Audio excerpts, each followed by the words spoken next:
जय जिनेन्द्र। आज से हम भाग 2 की कक्षा सुत संवर्धन शिक्षण शिविर में आचार्य ज्ञान सागर महाराज की जो प्रेरणा से चलता है जो शिविर, उसमें हम भाग 2 की प्रथम कक्षा में पाठ 1 का स्वाध्याय करेंगे। अगर आप लोगों ने इस चैनल को सब्सक्राइब नहीं किया है तो उसको सब्सक्राइब जरूर करें, जिससे आपके लिए सर्वप्रथम कक्षा मिल सके। चलिए हम देखते हैं श्रावक के 6 आवश्यक कर्म, अर्थात जो श्रावक है उसके लिए 6 आवश्यकों को क्या धारण करना चाहिए और उसके लिए उसी पर अमल करते हुए क्या इस संसार को व्यतीत करना चाहिए। क्योंकि श्रावक कौन कहलाता है? श्रद्धावान, विवेकवान और जो क्रियावान होता है वह श्रावक कहलाता है। जो 6 आवश्यक है उसके लिए एक बार हम श्लोक के माध्यम से समझते हैं कि देव पूजा गुरु उपास्ते स्वाध्याय संयम मस्तपा ध्यानम चेति ग्रस्थाणाम सत्कर्माणे दिने दिने। चलिए हम पढ़ते हैं कि श्रावक के 6 आवश्यक कर्म। इस मनुष्य जन्म की प्राप्ति हमें किसी महान पुण्योदय से प्राप्त हुई है। हमने कोई सा अच्छा पुण्य किया होगा पिछले जन्म में, तो मैं लेकर इस मनुष्य की प्राप्ति हुई है। इसमें भी आर्यचेत, जम्बूद्वीप में भरत, हेमत, हरि, विदय, रम्य, हिरण्यवत और ऐरावत आदि 7 क्षेत्र हैं।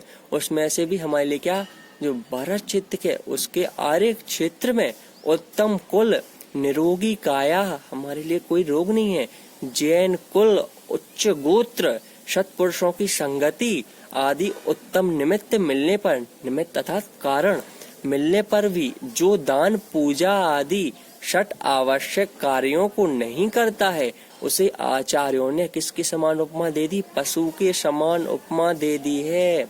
अगर अब हम इस संसार में इन सब में क्या आए हुए हैं, उच्च कुल आदि प्राप्त किया हुआ है, अगर हम इनको नहीं करते हैं दान पूजा आदियों को, 6 आवश्यकों को, उसके हम आगे देखते हैं वह क्या पशुओं के समान आचार्यों ने बताए हैं।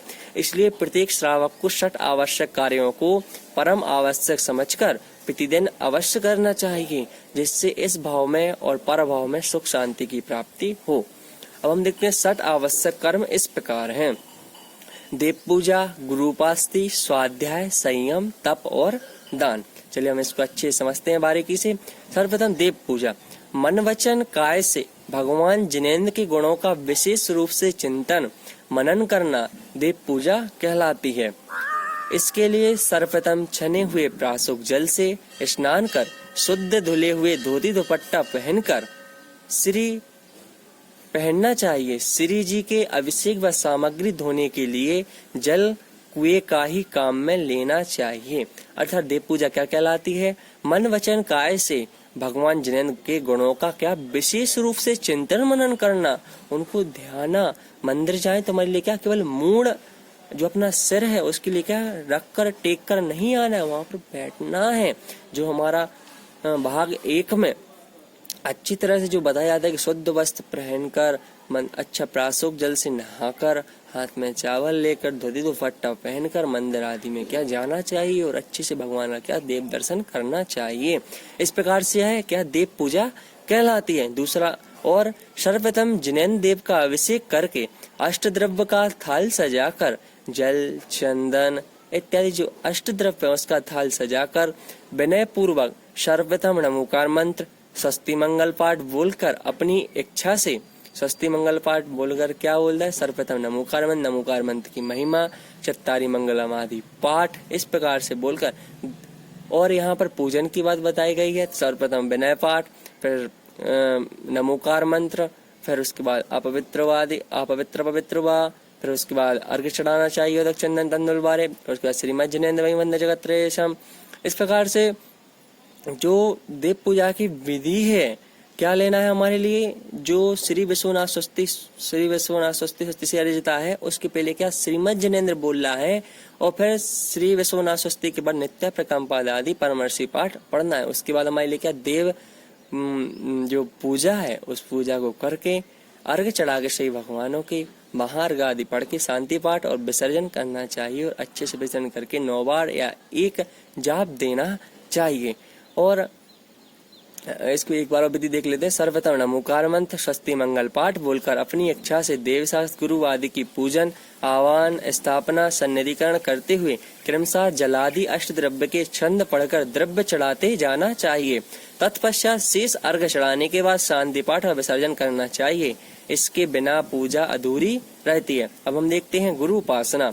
समस्त परिग्रह रहित निर्गंथ दिगंबर मुनि का विनय के साथ उपदेश सुनना, उनकी सेवा शुश्रूषा करना, उनकी आवश्यकता के अनुसार उनके पीछे कमंडलू आदि शास्त्र आदि उपकरण देना, विधि पूर्वक यथायोग्य नवदा भक्ति से शुद्ध आहार कराना आदि गुरु उपासना कहलाती है। गुरु उपासना क्या कहलाती है? गुरुओं की सेवा करना। क्योंकि क्या सेवा करने से, भैया व्यक्ति करने से तीर्थंकर प्रगति का बंध होता है। उनके लिए कमंडलू आदि शास्त्र आदि भेंट में देना, उनकी यथायोग नवदा भक्ति से शुद्ध आहार कराना क्या कहलाती है? गुरु उपासना कहलाती है। इनकी वंदना करना, उनके विनय के साथ क्या उपदेश सुनना गुरु उपासना कहलाती है। हम देखते हैं तीसरा स्वाध्याय। श्री जिनेन्द्र भगवान के द्वारा कहे हुए और गणधरों द्वारा निरूपित तथा आचार्यों द्वारा लिखे हुए ऐसे शास्त्रों का पढ़ना, पढ़ाना, सुनना, सुनाना, पूछना, बताना, चिंतन व मनन करना, चर्चा करना स्वाध्याय कहलाता है। जो जिनेन्द्र भगवान द्वारा, तीर्थंकरों द्वारा कहा गया है, उनसे क्या जो दिव्य ध्वनि की तो गणधरों ने उसके लिए झेली, फिर गणधरों ने आचार्यों के तो बताया और आचार्यों ने हमारे लिए वह शास्त्र लिखे हैं। हमें उन्हीं शास्त्रों का पढ़ना चाहिए, पढ़ाना चाहिए, चिंतन करना चाहिए, मनन करना चाहिए। यह क्या कहलाता है? स्वाध्याय कहलाता है। संयम, अपने मन और इंद्रियों को, अपना मन और पांचों इंद्रिय स्पर्श, रसन, घ्राण, चक्षु, कर्ण को क्या नियंत्रण करे रखना, उनका दुरुपयोग नहीं करना, उनको सदुपयोग करना अर्थात कंट्रोल करना संयम कहलाता है। संयम दो प्रकार का होता है, इंद्रिय संयम और प्राणी संयम। इंद्रिय संयम और प्राणी संयम। पांचों इंद्रियों और मन को बस में करना इंद्रिय संयम कहलाता है और दया भाव से षटकाय के जीवों का घात नहीं कराना प्राणी संयम कहलाता है। अर्थात षटकायक जीव कौन कौन से? एक स्थावर, ठीक है, इसके बाद दो इंद्रिय, तीन इंद्रिय, चार इंद्रिय, पंच इंद्रिय और त्रिस्कायक आदि जो जीव हैं, विकलत्र आदि जीव हैं, इनका क्या घात नहीं कराना, यह क्या कहलाता है? प्राणी संयम कहलाता है। अब पांचवा आता है तप, अपनी इच्छाओं का निरोध करना अर्थात अपनी इच्छाओं पर कंट्रोल करना, उन इच्छाओं को जो खराब इच्छाएं उनको प्रकट नहीं होने देना। क्या एक तरह हम बैठ गए, स्वाध्याय में बैठ गए तो हमारे मन में यह विचार नहीं आना चाहिए कि हम उठ जाए, मन नहीं लग रहा है। अपनी इच्छाओं पर कंट्रोल करना ही क्या कहलाता है? तपा कहलाता है। और क्या कहते हैं? तपसा निर्जरा, तप करने से निर्जरा होती है अर्थात कर्म जो है वह अपने आप ही क्या घटते जाते हैं और निकलते जाते हैं। 6 अंतरंग और 6 बहिरंग की अपेक्षा से 12 तप होते हैं। इनको अपनी शक्ति अनुसार नित्य करना चाहिए। मुनि महाराजों के यह परम आवश्यक है तप को करना, वह हमेशा ही करते रहते हैं। हर चीज में उनका एक न एक तप होता है। 12 प्रकार के तप होते हैं। इनके लिए तत्वाश्रुत में इत्यादि में आगे चलकर हम बहुत अच्छे से समझेंगे। अभी यही समझें कि अपनी इच्छाओं का निरोध करना, इच्छाओं पर कंट्रोल रखना ही क्या तप कहलाता है। इसको करने से हमारी निर्जरा होती है और मोक्ष गति का क्या बंध होता है। छठवां देखते हैं दान। मुनियार का श्रावक श्राविका को निज और पर के कल्याण के लिए, निज अथवा स्वयं का कल्याण के लिए और हमारा कल्याण कराने के अर्थात वह उपदेश देके हमारा कल्याण भी कराएं, इसके लिए कल्याण के लिए 4 प्रकार के दान में अपने धन का त्याग करना दान कहलाता है। दीन दुखियों की भी आवश्यकता अनुसार सहायता करना करुणा दान कहलाता है। जो दीन दुखी जीव है, इस अभी लॉकडाउन चल रहा है तो उन दीन दुखी जो गरीब आदमी है उनकी सेवा करना, उनको धन देना, उनका आहार कराना भी एक करुणा दान कहलाता है।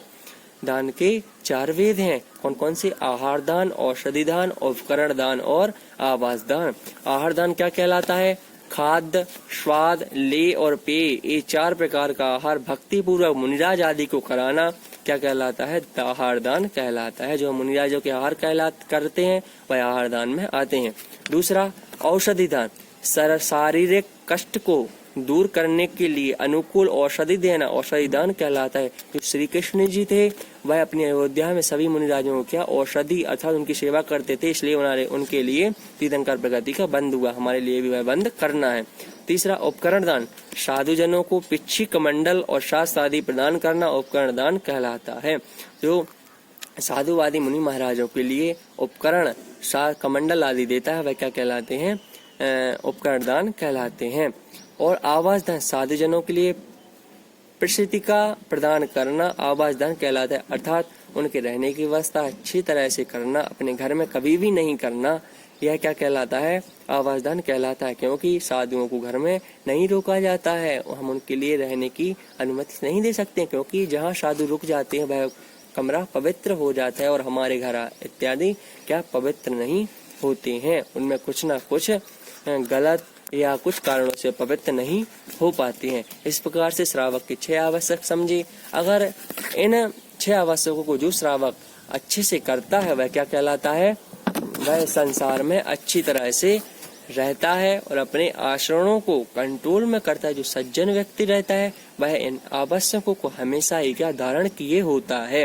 इस प्रकार से हमने श्रावक के 6 आवश्यक समझे। अगर आप लोगों के लिए कुछ भी समझ में नहीं आया हो तो आप कमेंट के माध्यम से हमारे लिए क्या जिज्ञासा करें, उसमें आप हमारे लिए पूछें, हम आपको उत्तर वहीं पर दे दिए जाएंगे। अगर आपके लिए और विशेष समझना होगा तो अब आप हमसे क्या करें? संपर्क करें।